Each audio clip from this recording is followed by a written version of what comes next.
Muy buenas y bienvenidos a Con Tinta Roja. En una semana en la que la actualidad política está revuelta. La pandemia está haciendo que nuestros políticos no sepan hacer eso que se les presupone que saben hacer, que es dialogar y ponerse de acuerdo. Sangrante es lo de Isabel Díaz Ayuso en Madrid, que es capaz de acordar en una mesa con los presidentes de Castilla-La Mancha y Castilla y León un cierre perimetral de sus comunidades hasta el 9 de noviembre y darle la vuelta en la rueda de prensa conjunta y decir que ella solo va a confinar Madrid 3 días y que aunque el decreto del gobierno diga que el periodo mínimo es de 7 días, que se puede cambiar. Evidentemente el gobierno no va a cambiar porque quiera una sola comunidad. Esas son las cosas de Ayuso, que parece que vive en otro mundo distinto. Pero a esto se suma que siguen faltando sanitarios, que está muy bien que nos enfrasquemos con los confinamientos perimetrales y demás, pero esto no sirve de nada sin sanitarios, rastreadores y demás, porque aunque ahora los rastreadores tengan difícil seguimiento de los contagios, el confinamiento pasará y seguiremos contagiándonos, por lo que será muy necesario. Por eso hay que adelantarse a lo que ya sabemos y no podemos seguir jugando a que todo esto es culpa del gobierno. Europa está, en algunos casos, peor que España y puede que haya protestas aisladas en los distintos países, pero las medidas que se están poniendo no se discuten, se aprueban y se llevan a cabo. España es diferente, así rezaba el eslogan para atraer a los turistas en los años 60 y parece que en cuestión de acuerdos, pues seguimos ahí. Y hoy tenemos Con Tinta Roja, para hablar de estas cuestiones y de otras muchas más de actualidad política, a Gaspar Llamazares, que fue coordinador de Izquierda Unida y que ahora en la actualidad promueve el partido Actúa. Así que, sin más dilación, comenzamos Con Tinta Roja.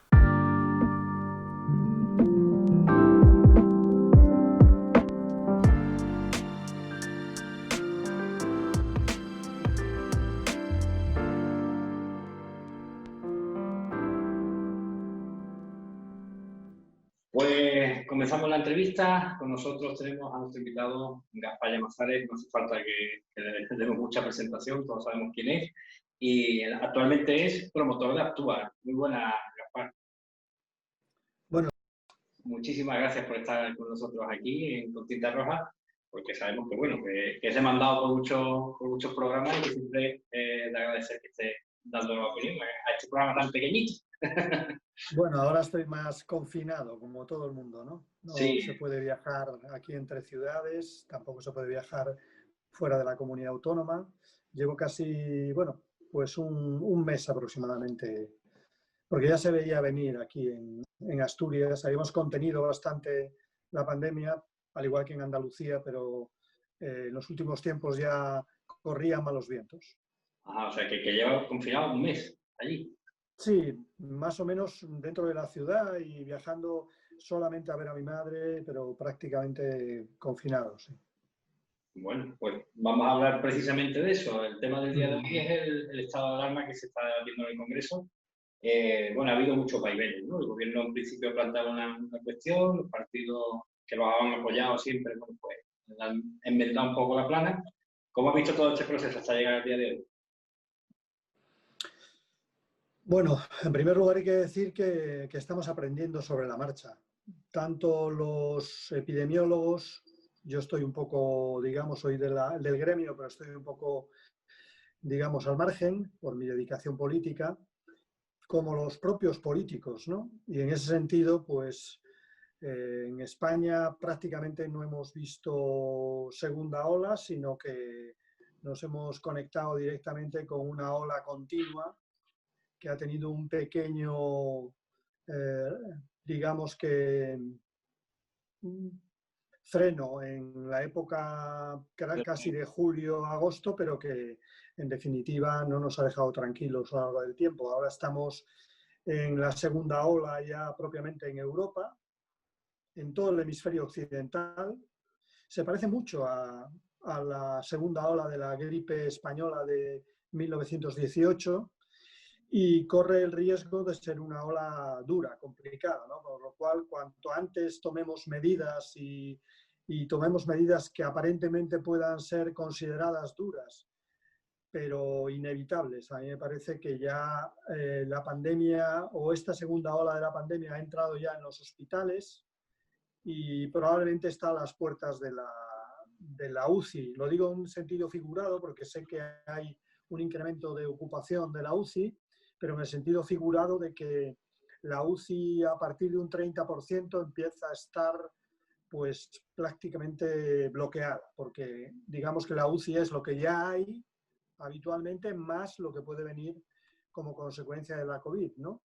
Yo creo que en ese sentido las medidas adoptadas, la declaración del estado de alarma, es la cobertura imprescindible para tomar decisiones. Para tomar decisiones, bien sea por parte del gobierno central como por parte de las comunidades autónomas. En mi opinión, debería ser de manera concertada entre el gobierno central y las comunidades autónomas, porque si bien la competencia de gestión sanitaria es de las comunidades autónomas, en una pandemia yo creo que la labor de coordinación y de articulación del gobierno central, incluso del ECDC europeo, son imprescindibles. Yo echo de menos también en estos momentos un mayor compromiso europeo. Creo que iba a haber hoy mismo o mañana una reunión del ECDC, pero creo que, vamos, estamos ante un problema que nos trasciende con mucho. Y el gobierno, es verdad que, bueno, en esta parte de la segunda ola, digamos, ha delegado un poco más en las comunidades autónomas. De hecho, el estado de alarma que hoy se aprueba es para que las comunidades autónomas tomen un poco las riendas, ¿no?, del estado de alarma. Y aún así, bueno, parece que ha habido demasiada reticencia, ¿no?, por algunos, sobre todo, bueno, en Madrid, lo de Díaz Ayuso, que sigue en esa contra, ¿no?, de los días, de ahora menos, a más. Al final, bueno. Bueno, la señora Ayuso intenta convertirse, yo creo que muy condicionada por sus apoyos parlamentarios también, ¿no?, muy condicionada probablemente por el propio carácter de la sanidad madrileña, en una especie de Pepito Grillo frente al gobierno central, ¿no? Y yo creo que, en mi opinión, no le favorece a la Comunidad de Madrid. Quizás una de las que debería tener un mayor cuidado y una mayor preocupación por la coordinación, ¿no? Porque digamos que su densidad de población, la movilidad de sus habitantes, el conjunto de factores también que tienen que ver con los determinantes sociales, hacen que la Comunidad de Madrid y Madrid Ciudad sean un lugar complicado para la pandemia, para cualquier pandemia respiratoria y para esta pandemia en concreto. Yo, si fuera gestor de la Comunidad de Madrid, querría que hubiera una muy buena relación, como digo, no solamente con el gobierno español y sus instituciones sanitarias, sino más allá incluso, ¿no? Como hoy está haciendo, por ejemplo, París, Bruselas, Roma. Yo creo que plantearse como un problema de pequeña política, de zancadillas entre el gobierno autonómico y el gobierno central me parece un grave error, ¿no? Y luego hay otro problema de base que creo que es esa, bueno, lo decía Romanones en muchas ocasiones, ¿no?, con respecto a esa pulsión que existe en este país ante la que si surge un problema tiene que haber una ley. Pues no, señor, no tiene por qué haber una ley de pandemias, porque en este país hay una ley de pandemias que se produjo a raíz de la experiencia del siglo XX en las epidemias infecciosas, y hombre, en el XXI no tenemos más experiencia que los del XX en pandemias infecciosas. Y luego una actualización de esa ley, de la Ley de Medidas Especiales, que tuvo que ser desglosada de la Ley General de Sanidad porque limitaba derechos fundamentales, una actualización de la ley que hicimos en el año 2011 y que el Partido Popular se negó a desarrollar legislativamente. Hombre, que ahora el Partido Popular o que otros partidos políticos, me da igual, digan que lo que falta es legislación. No, lo que han hecho ustedes es paralizar la legislación que había, porque la salud pública es la pariente pobre del sistema sanitario. Nunca es importante, siempre da disgustos y además no es brillante, porque, digamos, los cálculos sobre infecciones o sobre enfermedades crónicas y demás no son brillantes, son únicamente pues malas noticias para las fuerzas políticas y para los gobiernos. Yo creo que en ese sentido nuestro gran error, pero antes de esta pandemia, hace ya muchos años, probablemente desde la pandemia de 1918, fue no haber aprendido y no haber puesto en marcha una potente salud pública en España. Tenemos un buen sistema sanitario, para atender problemas individuales, problemas de salud personal, pero no tenemos un buen sistema de salud pública colectivo, ¿no? Que nos diga, bueno, pues qué medidas preventivas tenemos que tomar, que nos diga cómo debemos promover la salud o que detecte riesgos sanitarios. Eso no lo tenemos. Magrudis fue un caso evidente de ello y ahora, bueno, este caso es un caso tremendo, ¿no? Y yo espero que de aquí aprendamos algo, pero desde luego no es un problema de legislación y tampoco es un problema del estado de alarma. Yo creo que el estado de alarma en España, que se ha asimilado injustamente al estado de excepción, no tiene nada que ver, porque mantiene vigentes prácticamente todos los mecanismos de garantía de derechos están vigentes. Lo único que limita, y además yo creo que por razones de salud pública, es la movilidad, con afectación a los negocios, a la hostelería y particularmente al turismo, pero no limita las libertades políticas, no limita, digamos, la división de poderes. En ese sentido, el anuncio ayer mismo del Partido Popular de que va a recurrir al Consejo de Europa me parece exótico, muy exótico, porque en principio se puede recurrir al Tribunal Constitucional. De hecho, no es la primera vez que se recurre al Tribunal Constitucional. Yo creo que no hay camino en el recurso al Tribunal Constitucional, pero mucho menos camino hay en el recurso al Consejo de Europa. No tiene nada que ver con las garantías de los ciudadanos. Es Vox, ¿no? El que ha dicho que va a recurrirlo también, ¿no? Que el estado de alarma. Al Tribunal Constitucional ha dicho Vox y ahora el Partido Popular, porque tiene que ser 2 huevos duros más. Sí. Con ello pone en cuestión también su giro al centro, pero bueno, el Partido Popular ha anunciado que va al Consejo de Europa. Yo creo que en el Consejo de Europa van a empezar a pensar que somos una gente muy complicada, ¿eh? Que no nos ponemos de acuerdo en temas tan básicos como estos en los que se están poniendo de acuerdo en toda Europa. Efectivamente. Bueno, paralelamente a todo esto que estamos viviendo del estado de alarma, el gobierno ha presentado ya su propuesta de presupuestos. Ahí también es otro galimatías de apoyos que tiene que estar buscando.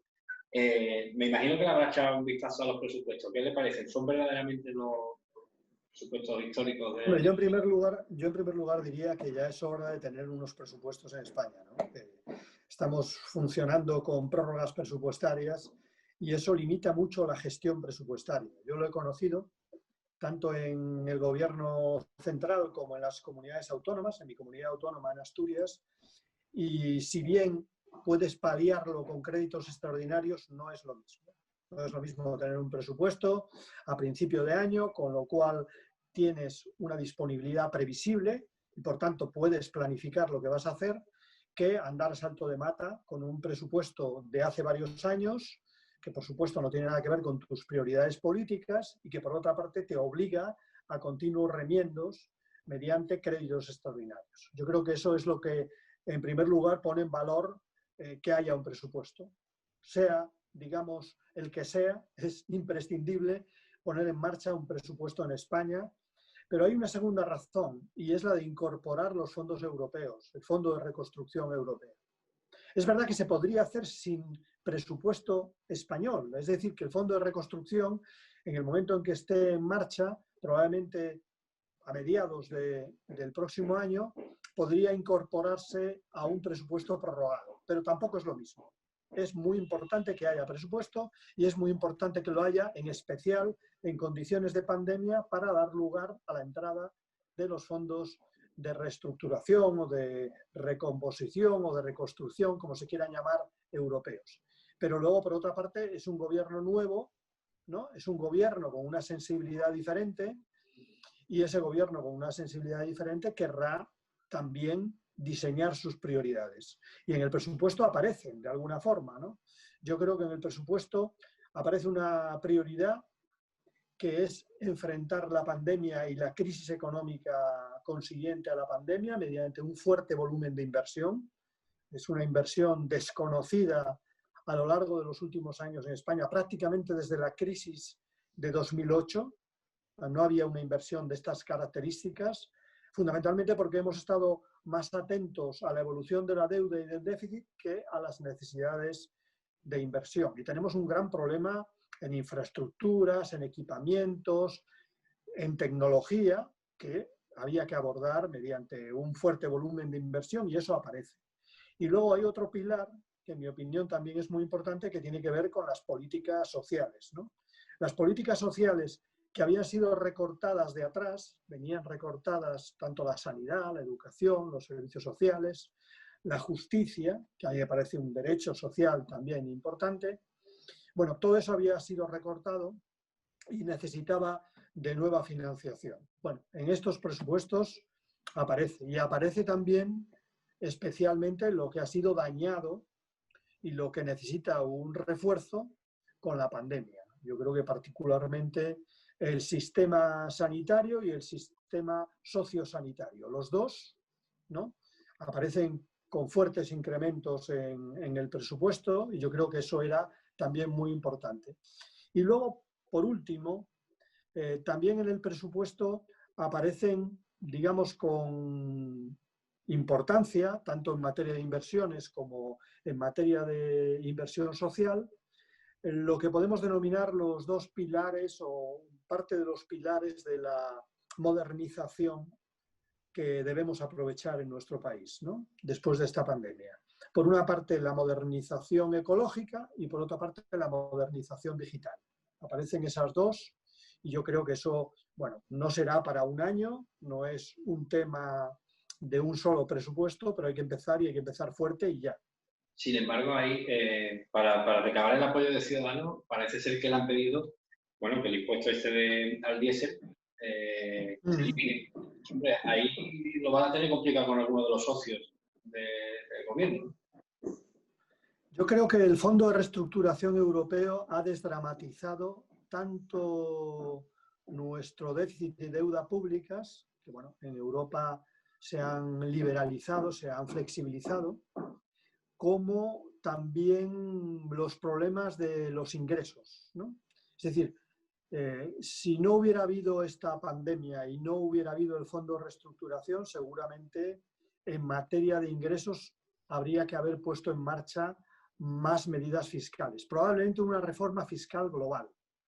Pero como estamos en condiciones de pandemia, tan solo hay unos retoques fiscales, hay que decirlo así, retoques fiscales que dan señas significativas de por dónde quieres ir, pero no son profundos cambios fiscales. En ese sentido, creo que sobre esos retoques fiscales cabe una negociación para obtener una mayoría. Yo creo que estos presupuestos lo que tienen es que salir adelante, que igual no con, digamos, el último detalle de las fuerzas coaligadas, probablemente tampoco con las propuestas de la mayoría de investidura, pero tiene que salir el presupuesto adelante con una mayoría. Y sería mejor que fuera con una mayoría sólida, con una mayoría que fuera más allá de la justa mayoría de investidura.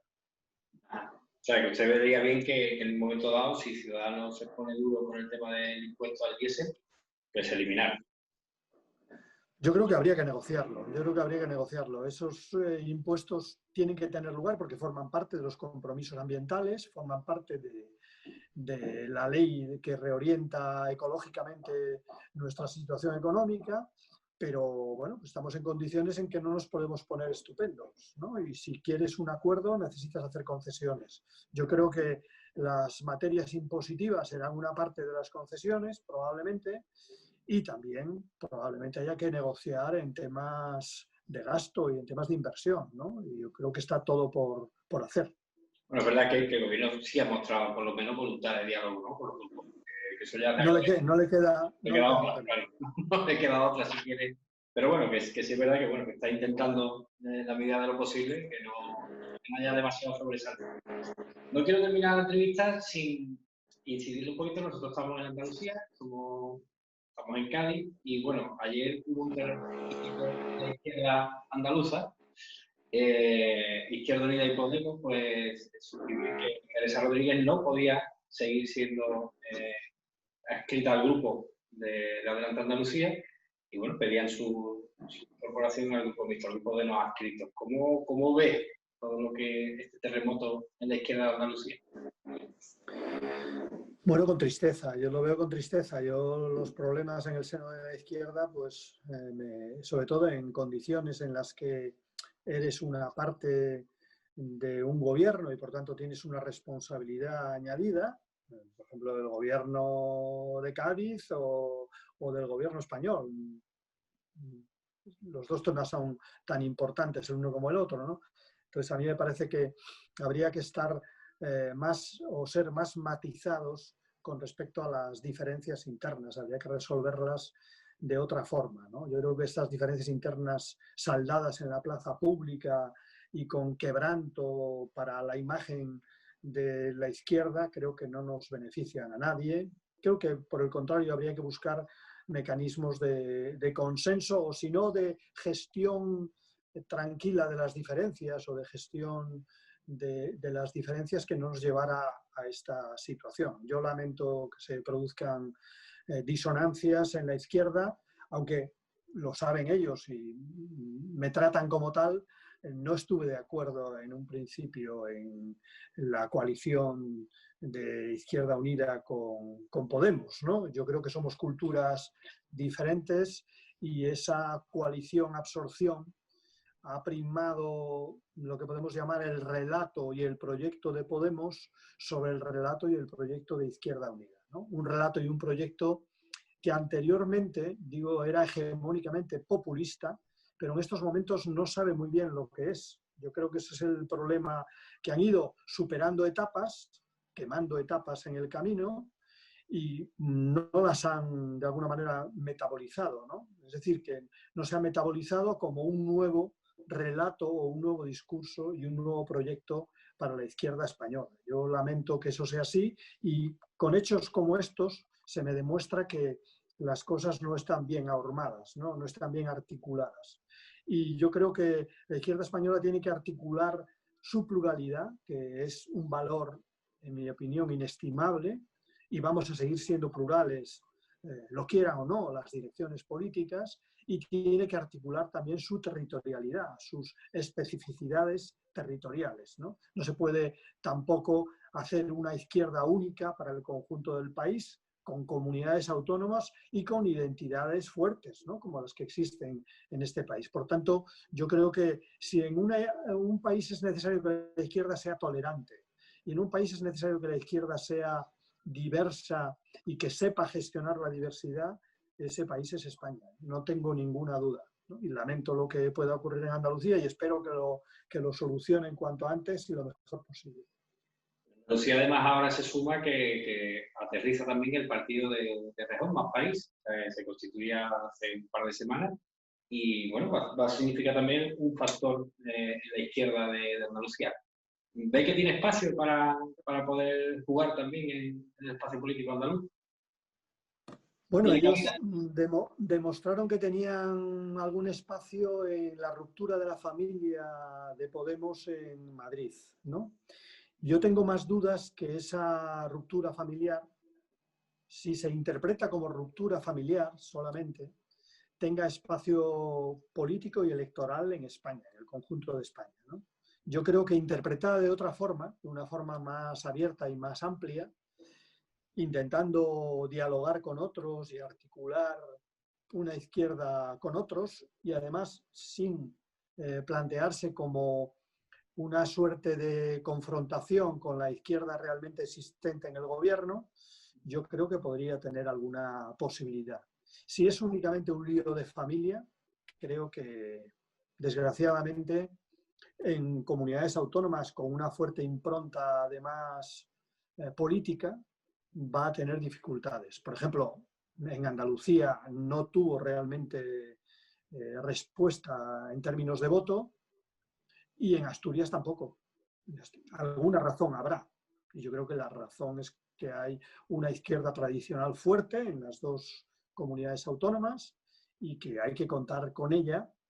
Y contar con ella significa no contar en clave de confrontación, sino contar en clave de colaboración. Creo que ahí es donde está el gran reto que tiene la izquierda, ¿no? En cómo colaborar y mantener la diversidad. Claro, la dificultad ahí que se añade es que, claro, Más País sale de Podemos, ¿no? Digamos que es una escisión de Podemos. Aquí va a quedar Unidas Podemos con Izquierda Unida y Podemos y va a quedar por otro lado de la Junta de Andalucía. ahí va a haber, y tal como está ahora la situación, ¿no? Que adelante se separa de Unidas Podemos, al final más país va a quedar ahí como, va a ser complicado. Yo creo que el hecho de lo que está ocurriendo en Andalucía debería llevar a una reflexión al conjunto de Unidas Podemos, ¿no? Una fuerza de gobierno no se puede permitir perder pie en las principales comunidades autónomas, no se puede permitir no tener un vínculo territorial y no se puede permitir esta situación interna en la que dirección es sinónimo de lío o de exclusión. Creo que ese no es el camino y creo que debería abrir una etapa de reflexión. Además, ahora que estás en el gobierno y puedes, espero, aprobar unos presupuestos, pues que te dé tiempo también a preocuparte por lo interno, no por lo interno para ahormar todo a tu imagen y semejanza como un partido personalista. Yo era una de las cuestiones que no veía en el caso de Podemos, sino para articular un proyecto plural para todo el país, ¿no? Un proyecto plural, que sirva para España, pero que también sirva para Andalucía. Usted promueve Actúa, que también está, bueno, de momento no ha llegado a expandirse, ¿no? A nivel nacional, o hay pequeños grupos, ¿no? Sí, era un proyecto y es un proyecto muy embrionario. Es digamos, un marco de diálogo y de intervención política de alguna gente que se sentía, bueno, pues marginada o excluida del resto de las organizaciones políticas y que veía cómo necesitaba un lugar para emitir opinión y para intentar influir, ¿no?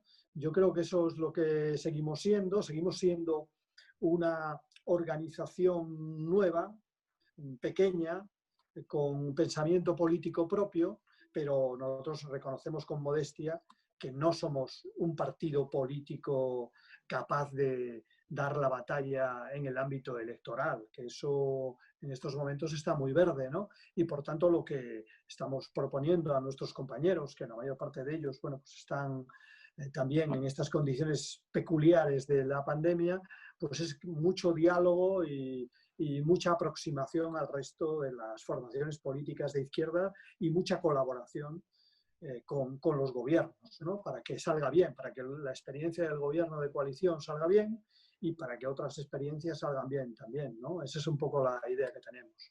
Esa es la idea que traslada, digamos, para que toda la izquierda vaya junta. Así que algún día, ¿no? Esa es una utopía también en España. O si no junta, no beligerante, ¿no? Yo creo que a veces incluso puede interesar desde el punto de vista electoral, depende de dónde te sitúes, ¿no? Y qué tipo de elecciones sean, puede interesar que haya una representación también electoral plural, ¿no?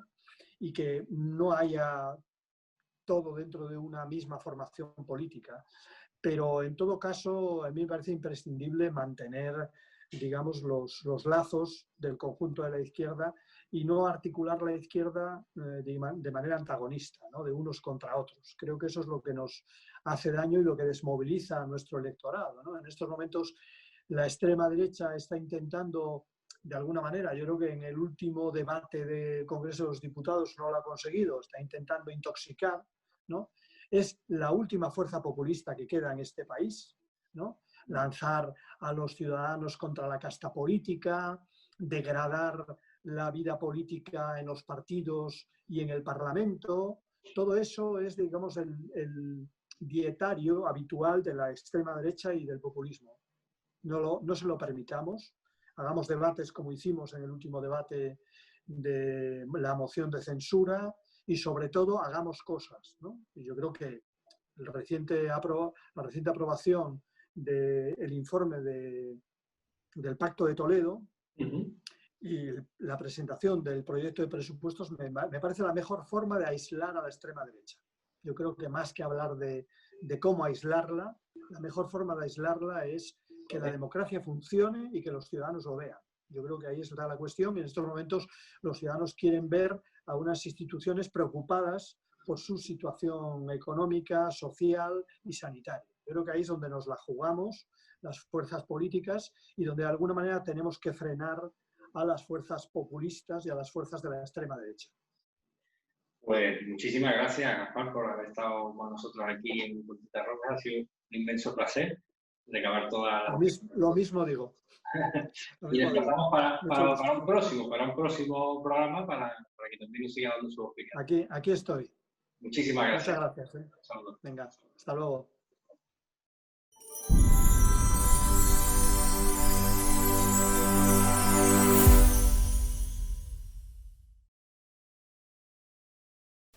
Y hasta aquí nuestro programa del día de hoy, agradeciéndoles su atención como siempre con Tinta Roja y emplazándoles para el siguiente programa en el que seguiremos tratando asuntos de actualidad.